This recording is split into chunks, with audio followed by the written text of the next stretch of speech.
मान जाती है। एलनोर ने फिलिप से उसकी एक तस्वीर मांगी थी और ड्रेस व्हीलचेयर के साथ उसकी फोटो भेजने के लिए कहता है और सब सच बताने के लिए कहता है। लेकिन फिलिप इस बात से डर रहा था कि अगर एलनोर को पता चल गया कि वो एक अपाहिज है तो शायद वो उसे रिजेक्ट कर दे, इसलिए वो अपनी दूसरी तस्वीर भिजवा देता है। एक दिन ड्रेस एक पेंटिंग बनाता है जो दिखने में तो कुछ खास नहीं लग रही थी, लेकिन ड्रेस को लग रहा था कि वो एक महान कलाकार है। फिलिप की बर्थडे पार्टी में हर बार की तरह इस बार भी उसके सारे दोस्त और रिश्तेदार इकट्ठा होते हैं और फिलिप के घर पर उनके लिए एक म्यूजिक परफॉर्मेंस रखी जाती है। फिलिप के जानने वाले तो बहुत लोग थे, लेकिन इनमें से ऐसा कोई नहीं था जो उसकी फीलिंग्स को समझ पाता। उस पार्टी का बोरिंग म्यूजिक ड्रेस को पसंद नहीं आता, इसलिए वो अपने हिसाब से म्यूजिक चेंज करता है और पार्टी म्यूजिक लगाकर खुद भी डांस करता है और घर के बाकी लोगों को भी डांस करवाता है। ये देखकर फिलिप को काफी अच्छा लग रहा था। ड्रेस की वजह से घर में नई रौनक आ गई थी। आज फिलिप एलनोर के साथ डेट पर जाने वाला था। ड्रेस बड़े चाव से फिलिप को तैयार करता है और इवॉन उसे रेस्टोरेंट में ले जाती है।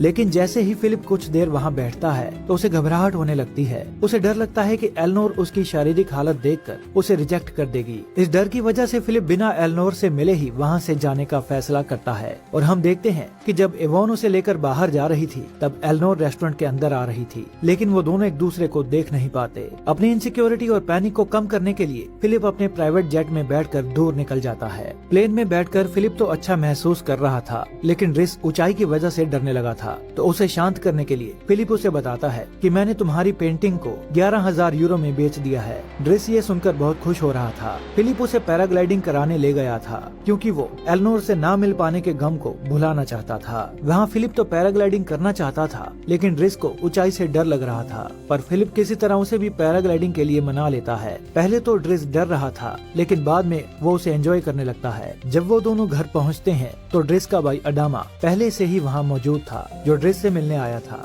अडामा के चेहरे पर चोट का निशान देखकर ड्रेस को पता चल जाता है कि उसका किसी के साथ झगड़ा हुआ है। ड्रेस अपने भाई की इन हरकतों को अपनी माँ से छुपाता रहता था ताकि उसकी माँ को दुख न हो।